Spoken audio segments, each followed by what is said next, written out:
from college. The family coming up, we're loading their cars, we're loading our cars, and bringing it back. I understand. And nobody here is belittling the fact that this may cost you out of pocket. Would that cause financial distress for you or your family were you to serve and miss the sales commission or income? In the loss of sales, it has a potential. One going into college, one leaving college. She's still going to be a dependent of mine, and there's a lot of expenses associated. That's my main concern there. I understand, sir. If you're selected to serve as this juror on this jury, would you be able, despite what's going on in your life with your daughters and the sales, would you be able to focus your attention on the case and the evidence presented? I would be a little bit distracted near that graduation over that Monday, but otherwise shouldn't be a problem. And I'm sorry, you said this before, sir. What Monday is it that? This coming Sunday. What is it? The 4th? It's okay. Monday the 4th. I don't have a calendar. I can't do the math. Let's see. Monday's the 5th. The 5th. Okay. All right. Thank you. You've also indicated that you had been exposed to pretrial publicity. Is that correct? Yes, sir. Can you tell us what you recall hearing from that source? Well, most of it's been through the news. The first claim of the children's behavior was the cause. What I heard on the news, and then also just a leading of the defendant into another area in her condition as she was moving from one place to another. Did you see a video of that? Yes. Did you draw any opinions or impressions from that video that you saw? Well, I believe I did. Tell us about that, please. Well, I have 2 children of my own, and it's certainly impactful for me knowing how I deal with my children and the impossibility of certain things going on, which this is one. It's tough for me to take, tough for me to think about, tough for me to understand. Did you draw any impressions from what you saw or read in the media about Ms. Schenecker's guilt or innocence? No, not really. I didn't on it. Those are the 2 statements or things that stood out for me, and they were both on the news. Okay.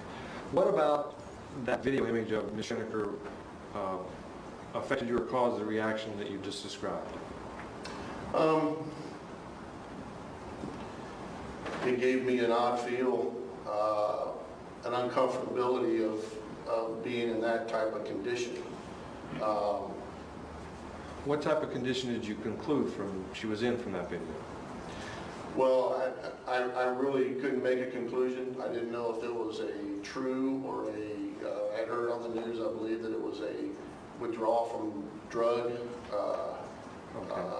You know, was it a DT or was it a reaction of a drug wearing off? Okay. Have you formed any fixed or definite opinion about the defendant's guilt as a result of what you've seen in the media? Not really. I think the indictment may flavor me just for where we're at today. And let me address that, if I may. One of the things that the court, I anticipate, will instruct the jury on is that the indictment is not evidence. Right. It's the charging document that brings the defendant into court. Okay. And that Ms. Schenecker is entitled to be presumed innocent of the charges. That's the starting point for the jury in any criminal case. And that presumption stays with her up until the time that the state of Florida proves her guilt beyond a reasonable doubt through evidence and testimony in this court. Make sense to you, sir? Yeah, I understand that. Okay. Can you give Ms. Schenecker that presumption of innocence despite what you saw on the media?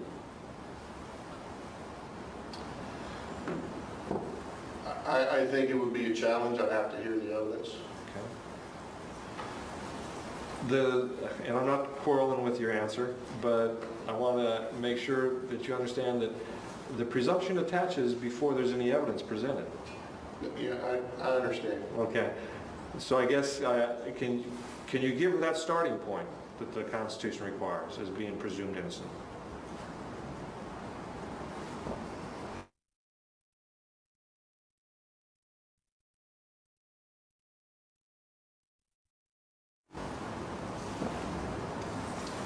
I think I can go maybe with a slight closed door. Okay. Is there anything about what you heard on the media or read in the newspaper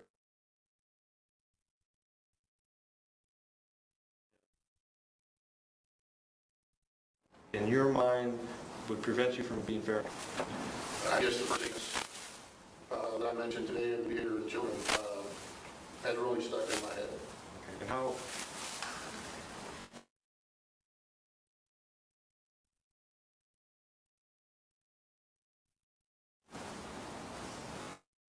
You to articulate how that might affect your listeners? I go back to these. It may have an impact every way. All right. Thank you, sir. Nothing further. Yes, sir.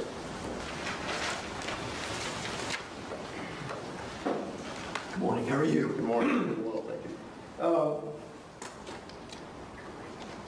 I think you said that even though you have all sorts of things happening this weekend with your daughter, if you actually were selected to be on this jury, you felt like you could focus and you wouldn't be distracted, except possibly Monday morning?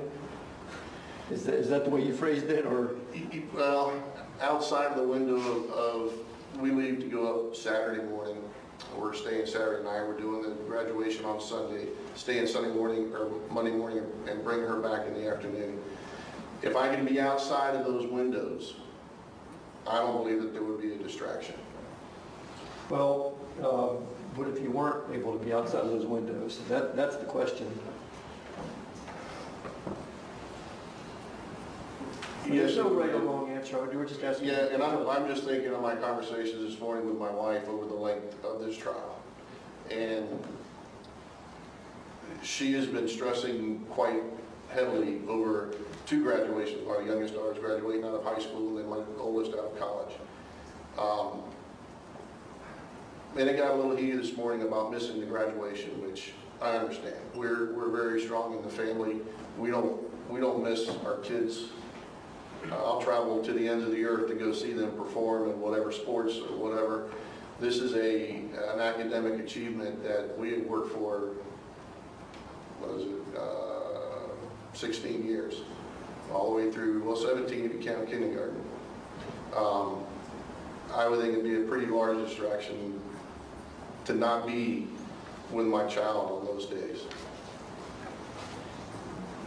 The other thing I wanted to ask you about, you made reference to the children's behavior be a sticking point with respect to you affording the Schenecker fairness and impartiality as far as you being on the jury. And every time that you were struggling to find words, you were hesitating with your answer. Do you have reservations yourself about whether you could be fair and impartial in this jury, this particular case? I find myself as being a pretty fair and impartial person. I look to find the right reasons, either the problems or the innocence of. I've been a manager. I look for these things. I don't jump to a conclusion. From what I've seen on the news, there's just been something in my head of how can that occur?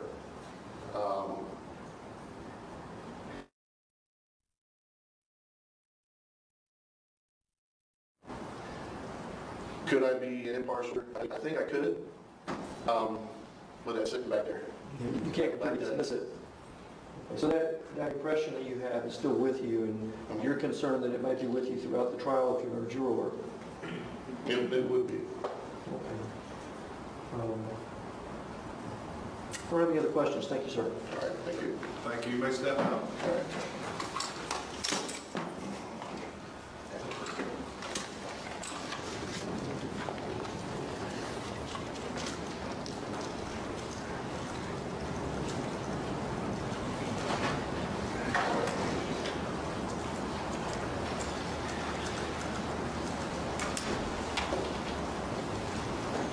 Please exit the courtroom. So don't move to strike juror 64 for cause. State your orders. Okay, I have a motion to stay in defense number 64 is struck for cause.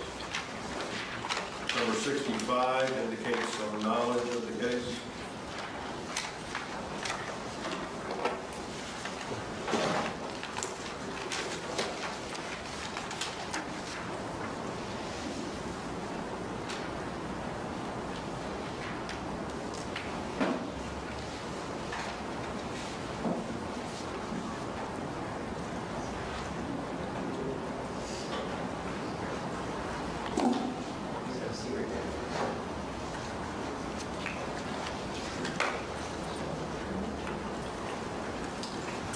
That's good, sir. We're going to ask you to speak up in a strong voice this morning, and we're going to allow the state defense to ask you some questions. Sure.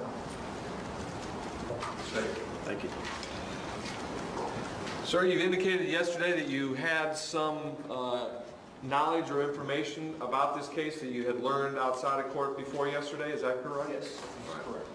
Do you recall hearing the summary that Judge Battles gave you about what this case is about at the beginning of the day yesterday? Yes, I do. Okay. Tell me whether your information that you learned was from conversation with people or whether it was from the media. Primarily media. When the situation first unfolded, I do remember the news reports, the footage, and I did formulate some opinions. Okay. I since had discussions with people, but I haven't had any recent knowledge. I know there's been a lot of reports in the press, but I don't know too many details about what's currently. The events or incidents occurred in 2011. Would that have been when you saw the reports? Yes. All right. Tell me everything that you can recall being reported about the incident, the homicides. Well, to the best of my recollection, it was up in New Tampa. It was a horrific tragedy in my mind. Her two children were shot and killed. There was some speculation as to what her state of mind might have been. I believe it was TPD that initially responded up there. I don't know if I know any of those officers in that case, but I do know some people from TPD. Have you spoken with any of the people involved in investigating the case? I don't believe so. I don't know if I don't know who the active investigators are. Okay. Ms. Schenecker is afforded a presumption of innocence by our Constitution. I most certainly understand that, and I loudly and clearly defend that. I mean, she is innocent until she's proven guilty to me. But I have to admit, I have some formed opinions, Okay. and I am a very opinionated person, so it's going to take a great deal of new evidence to change my opinions. I've just got to be honest. Fair enough, sir. The law doesn't say a juror can't have opinions, but what the law does require is that you base a verdict solely and exclusively on the evidence presented in court. And that's what would change an opinion or confirm an opinion. Okay. Do you have an opinion as we speak as to whether Ms. Schenecker is guilty or innocent? As to the charges of killing her two children, yes, I'm pretty sure she is guilty. I don't want to say anything to contaminate any kind of jury pool. But I also understand that there are probably some circumstances that I can relate to and have sympathy for. Even though you hold that opinion, is that an opinion that you're unable to set aside and give Ms. Schenecker the presumption of innocence? I could be fair, and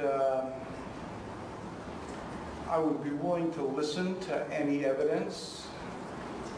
And I could change that opinion, but right now I do have a pretty well-formulated opinion that she did in fact kill her children. Okay. Are you going to place a burden upon the defense then to change your mind? Is that what you're Yes. telling us? Is your opinion such that you think it would be difficult for you to be fair and impartial in the case?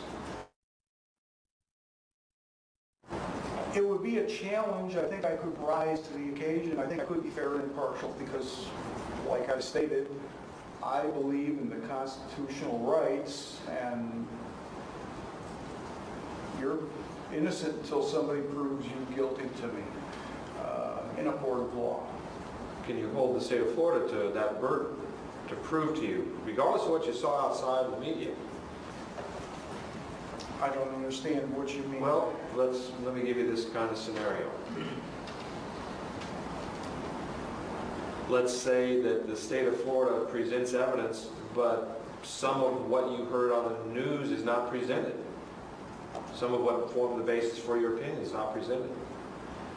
Are you going to supplement the evidence with what you heard in the news to alleviate the state's burden?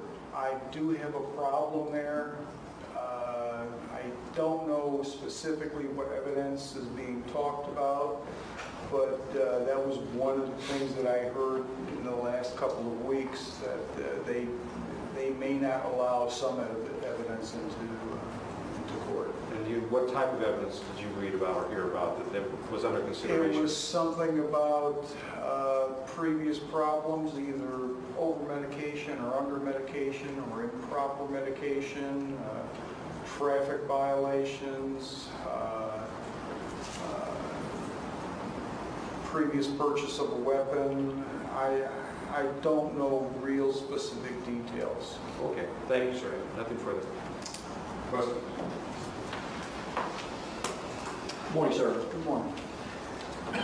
This sense you have of evidence that may not be allowed, does this, what does this make you feel like?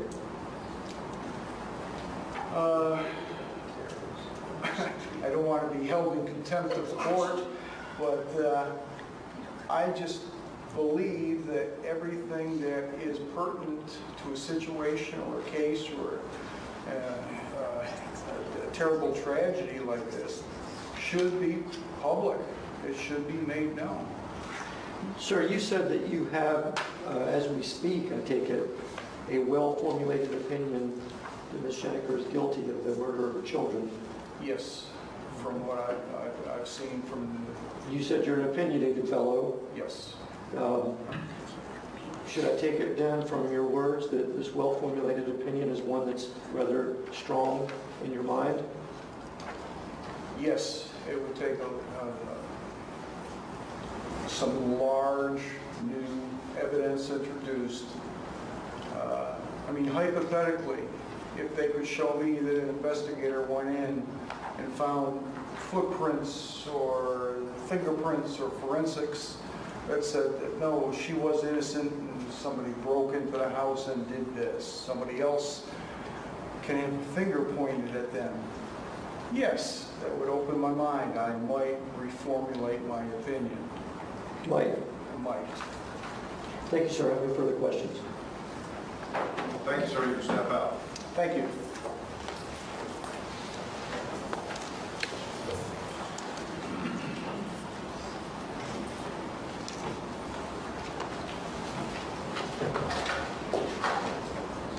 He's asking for order. Judge, the defense moves to strike Juror 65 for cause. State joint. State joining 65 is struck several. Number 67 indicates hardship.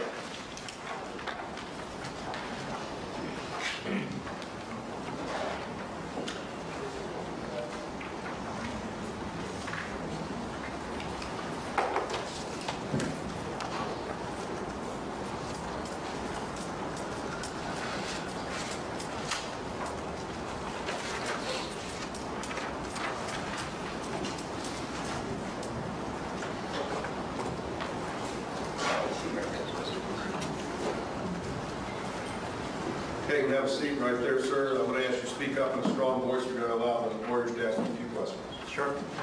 Stay. Good morning, sir. Good morning. Yesterday, you indicated that service on the jury for three weeks might cause you some type of hardship. Could you explain, sir? I currently have a mild to moderate anxiety disorder, which may become worsened by being confined in a space such as this without access to leave if need be at any given point. Okay.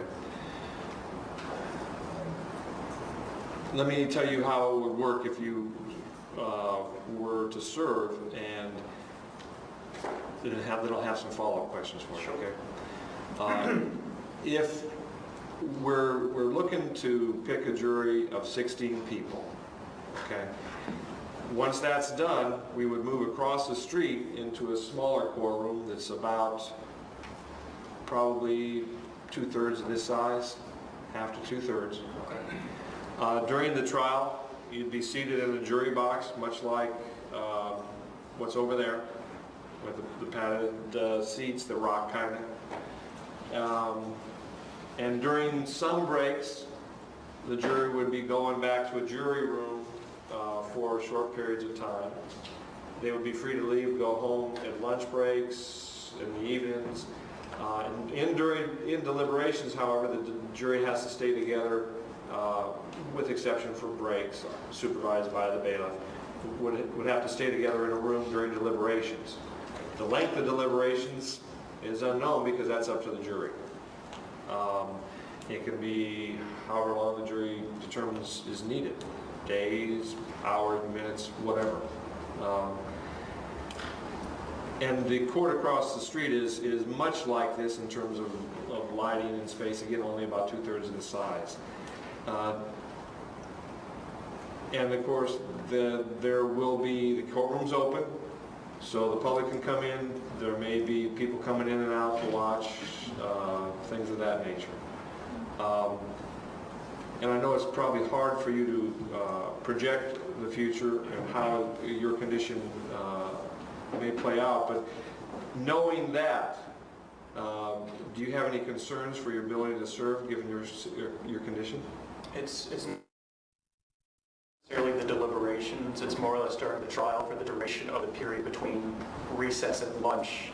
And I don't know at what given point my situation may actually worsen to where I'm more focused on my condition, trying to make sure that I remain calm as opposed to listening to defendants and witnesses and things like that, because I'm more concentrating on myself as opposed to what everyone else is saying. I understand. Are you concerned that condition may affect you for some period while you're actually listening to testimony? Yes. Okay. And as I think I understand what you're telling me, but at the time that condition flares, for lack of a better phrase, do you essentially become centered on yourself and not your surroundings? More on myself as opposed to my surroundings. I will still take in the surroundings, but I don't have my full focus and concentration on what's going on, particularly the case. And do you have some concern that may affect your ability to accurately weigh and consider the evidence? For something that I may miss, yes. Okay. Thank you, sir. I have no further questions. Any questions? Briefly, Judge.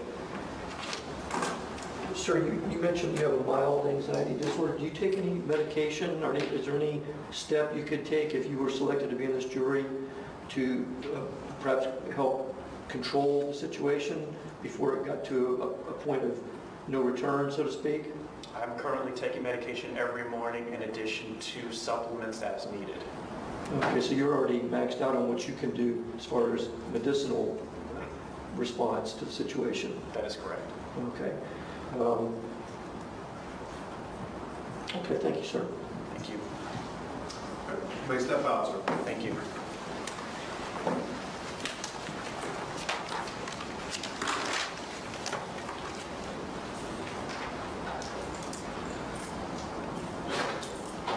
Respectful jurors actually deployed. State moves for cause. No objection, Judge. A motion to stay without objection, 67 is struck. Cause.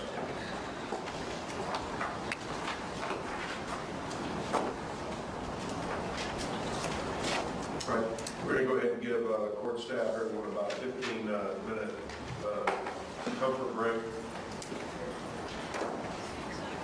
As we do that, I'd like to, does that directional microphone help any at all? I don't know that.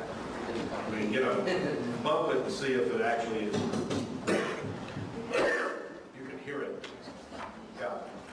We're going to see if we can get the technicians in at the break and see if they can move it over, if that's of any assistance whatsoever. Let's go ahead and keep setting them about right there. And then Mr. Pruner can be very careful about not being between the court reporter or the judge and the prospective juror when we continue.